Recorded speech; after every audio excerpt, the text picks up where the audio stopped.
syempre, di ba, coming from Christy Fermin, na ito ang kanyang bread and butter, hindi niya pwedeng i-put at stake ang kanyang credibility na siya ay ma-prove na sinungaling. Oo. And I don't think naman sa larangan na yan, she's been in the business for a long time. So, I don't think naman na maglalabas siya ng something na walang ano yon, kumbaga walang weight kumbaga. Na ano. Mainit na balita, Scar. Gano'n kailangan pag-usapan to. Umaalab. Nagbabaga? Nagliliyab. Fire. Oo, ito ang hiwalayang Guy and Pip. Ha? Diba? Napaghahalata edad mo, oo nga, Guy and Pip pa. Ito yung hiwalayang Catherine Bernardo. And Daniel Padilla. Yes. Kumbaga, after 11 years. Sad. Grabe. But you know, sometimes kasi that happens no matter how long you are in the relationship. Hindi na uwi sa kasalan. And yung mga fans, yan yung inaasahan. Hindi kasalan kalasan. Okay yun So, ang dito, yan nga yung pinag-uusapan ngayon, di ba? Kaya lang kasi alam mo, nung pinapanood ko, ang umaano talaga sa sa isip ko, yung nangyari kay OG Diaz at saka kay Christy Fermin. Oo. Break na rin sila. Nag-break sila. Nag-break na rin. Hindi. Wala pong katotohanan. Wala pong katotohanan. Hindi po namin pinanghihimasukan ang buhay ni OG Diaz. Oy, updated. Unang naglabas kasi ng pahayag talaga si OG Diaz. Kaya lang ang nangyari dito, parang alam mo yun, yung pahapyaw na hindi naman talaga niya tinumbok na hiwalay na. Ito ngayon si Christy Fermin. Talagang sinabi niya na kumpirmado, hiwalay na. At tinuldukan niya. So ito, sige, para medyo mas, di ba, para yung reaction natin, talagang, yung umaalab din, panoorin natin yung sinabi ni Christy Fermin. Basta kami po, paninindigan namin, hiwalay na po talaga sina Catherine Bernardo at Daniel Padilla. At yan naman po ay nanggaling sa bibig mismo ng ina ni Daniel Padilla. Nangyari na, tinuldukan na. Galing naman pala talaga kasi mismo sa bibig ng nanay ni Daniel Padilla. Kaya lang, ito yung sinabi ni Carla Estrada. Ito po ay walang katotohanan. Kailanman ay hindi ko panghihimasukan o pangungunahan ang personal na buhay ng mga anak ko. So, pinost niya yan sa kanyang Facebook account. Yeah. Pero kung sinasabi niya na hindi niya pangungunahan at panghihimasukan, bakit siya naglabas ng ganyang statement? Hindi ko alam, Scar. Parang hindi. Malay ko ba kay Ate Carla? Hindi ako na-inform. Talaga ba? No. So, ayun. Ngayon, ang nangyari, eto na nga. So, mainit-init pa. Kalalabas lang na kinonfirm na rin ni Catherine Bernardo at saka ni Daniel Padilla na wala na nga sila. Gusto mo bang marinig kung ano yung sinabi ni Christy Fermin nang dahil dito? Fire. Sige, panoorin natin yan. Ang naramdaman ko nung nagbigay na ng pahayag si Catherine Bernardo, vindication. Dumaan po kaming tatlo sa isang maurirat na tandang pananong ng publiko. Heto kayo, nagbabalita kayo ng mali, ng walang katotohanan, na ang naging pasimuno ay si Carla Estrada. Ayun, vindication, yung salita niya. Syempre, kung siya ay binabatikos ba dahil sa kanyang pagsisinungaling. Edi syempre, vindication nga yan. Kasi nanggaling na mismo doon sa kampo na involved talaga. Sila mismo, first-hand information to. Pero ang tanong ko, so ano nangyari doon sa statement ni Carla Estrada? Yun yung doon, di ba? Yun yung tanong doon. Alam mo, parang kung iisipin mo, ano kaya iniisip ni Carla Estrada nung nilabas niya yung statement niya? Diba? Naisip ba niya na magkakaayos pa? Umaasa ba siya? Pwede. Baka nga iniisip niya na pwede pang magkaayos. Kaya naglabas siya ng ganong statement. Diba? Pero yun nga, syempre ngayon, ang kredibilidad niya naman ang at stake dito. Yun. Diba? Syempre. Hindi, pero ang ko dyan ako ang iniisip ko dyan, kung si OG Diaz at saka si Christy Fermin na bash dahil nga sila ay sinungaling, ano naman kaya ang mangyayari kay Carla Estrada? Kasi syempre, di ba, hindi naman papayag ang kampong OG Diaz at kampong Christy Fermin na sila lang ang mababash. Dapat, it's a tie. Oo. So, abangan natin yan.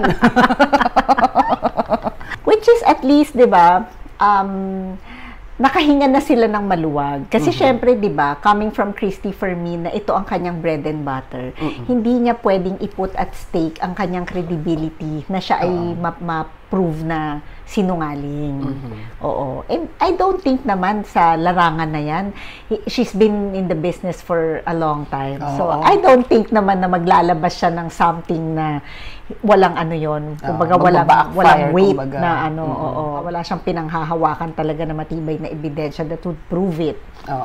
Kasi mapapatunayan yan sa mga ano niya before di ba? May mga nilabas yan ng mga statement before. Yung kagaya nung kay Aubrey Miles, di ba? Yung sinasabi niya na ano, na may anak si Aubrey Miles, tapos di ba, dinideny ni Aubrey Miles. Okay. Tapos dumating pa sa punto na parang magdidemanda yata si Aubrey Miles kasi paninirang puri nga. O, di ba, anong sinabi ni ni Christy Fermin noon? Ipapuputol daw niya yung daliri niya. Alin kaya doon sa daliri yung ipapuputol niya? At siya ay may pinanghahawakan na birth certificate. Ay, talaga ba? Tapos diba nung kinasal sila ni Troy Montero, hindi ko alam kung after a year or so. Basta after nang kinasal sila, biglang, tadan, welcome, may anak pala siya, diba? Kay Troy? Hindi. Okay. Hindi ko talaga alam siya. Christy Fermin na rin ako. Hindi. Kaya nga, syempre, syempre, vindication na naman yun para kay Christy Fermin. Nako, na pala to, 2 points na pala siya. Hindi, marami na ring battles yung pinagdaanan. Before, di ba? Mga na-demanda na rin. Pero kasi she won Kasi nga, there's always truth to whatever it is that she tells the public. Kasi parang no one in her or his right mind will say something na wala kang basis, di ba? Of course. So ngayon, ang usap-usapan naman ngayon, actually ito rin part pa rin to nung dun sa showbiz now na. Pinag-uusapan ngayon yung ano ang mangyayari after ng hiwalayan na Catherine Bernardo at Daniel Padilla. Para siyang parang ang tawag dito. Teleserye? Hindi teleserye, yung parang maapektuhan yung ekonomiya ng Pilipinas. Kaya yung mga tao talagang totok na totok. So, sino kaya sa dalawa ang kakanta ng Nasa Yona?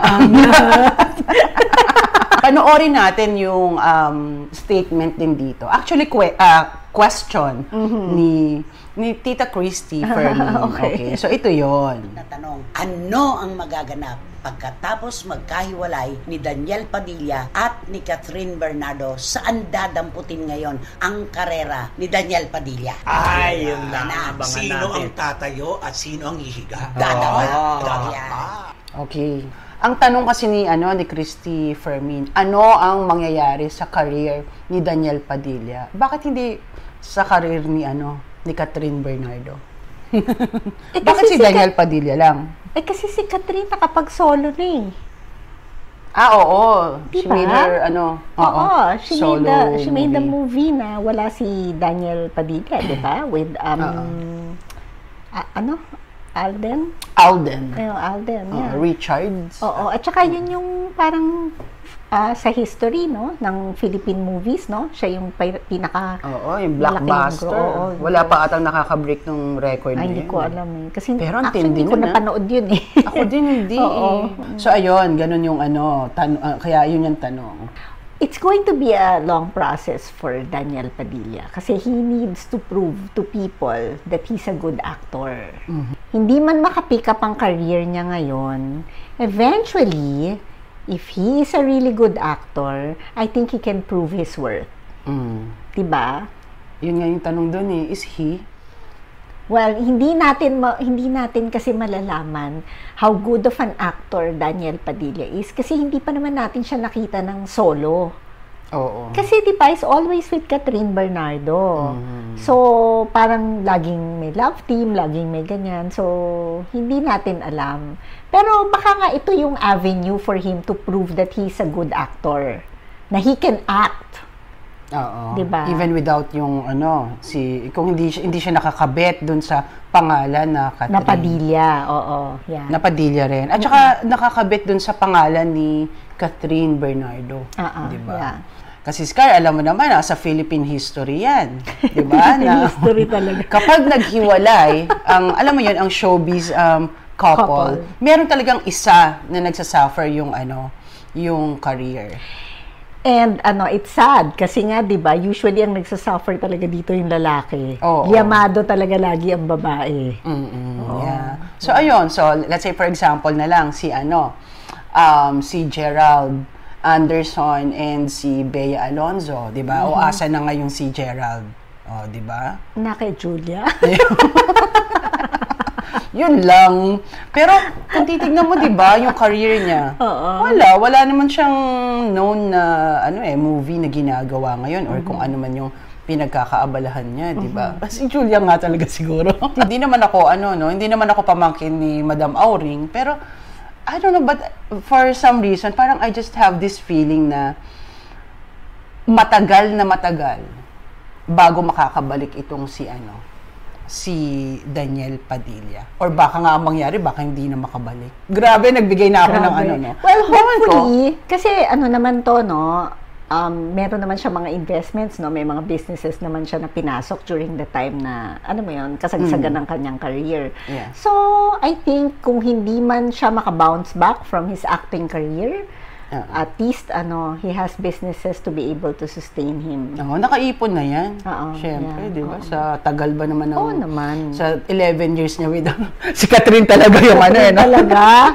Ang unfair mo naman. So, sa mga nangyayari ngayon, di ba? Alam mo, magulo ngayon ang showbiz dahil dito sa... Actually, hindi lang naman yan Hindi lang naman yan yung mga issues Ito lang yung medyo talagang tumatatak, di ba? Lalo na yung kay Kat niya. Kamusta na kaya ang ekonomiya ng Pilipinas? Kasi siguro natabunan na sa TikTok. Wala na ako nababalitaan. Pero alam mo, kung ang pag-share ng mga chismis, yan, karir yan. Diyos ko, ang yaman na ng ekonomiya ng Pilipinas. Pero ang ko dyan, syempre kasi, di ba, the damage has been done, especially kay Christy Fermin at saka kay OG Diaz, nabash na sila, nasabihan ng, doon sa, may isang nag-comment ba kay OG Diaz na, ano ba yun, yung parang, pinapakain sa pamilya mo. Oo, 'di ba? Paano mo nasisikmura ba na yung pinapakain mo sa pamilya mo kasinungalingan? Yun that's a very grave accusation na dapat 'yan yung may GMA yung I am sorry. Mga ganun. Oo, kaya nga parang sinabi ni Christy Fermin din dun sa niya na kumbaga maglabas ng hashtag I'm sorry OG Diaz. Oo, kasi 'di ba, syempre kayong mga bashers, andyan kayo kapag ka 'di ba? Kapag ka mga katipunera na mga kala mo, may mga pinaglalabang kayo na pero pagka na-prove naman na mali kayo, tameme kayo, hindi na kayo magsasalita. I mean, you should be able to own up to yung mga ninyo, actions ninyo, 'di ba? Kung gaano sila kabilis na mag-bash, dapat ganun din sila kabilis mag-sorry. Oo. Tignan natin, sa tingin mo ba naman gagawa niyan? Hindi, kasi nga wala silang time pag sorry. May time sila yung pag mga hanas-hanas nila, di ba? Yun lang. So, ayun. So, siguro hanggang dito na lang. Oo. And maraming salamat po sa pag-subaybay ninyo sa Showbiz Lingo. Showbiz Lingo ba? Hindi, yun. Maraming salamat po and see you sa aming next video. Bye! Bye-bye!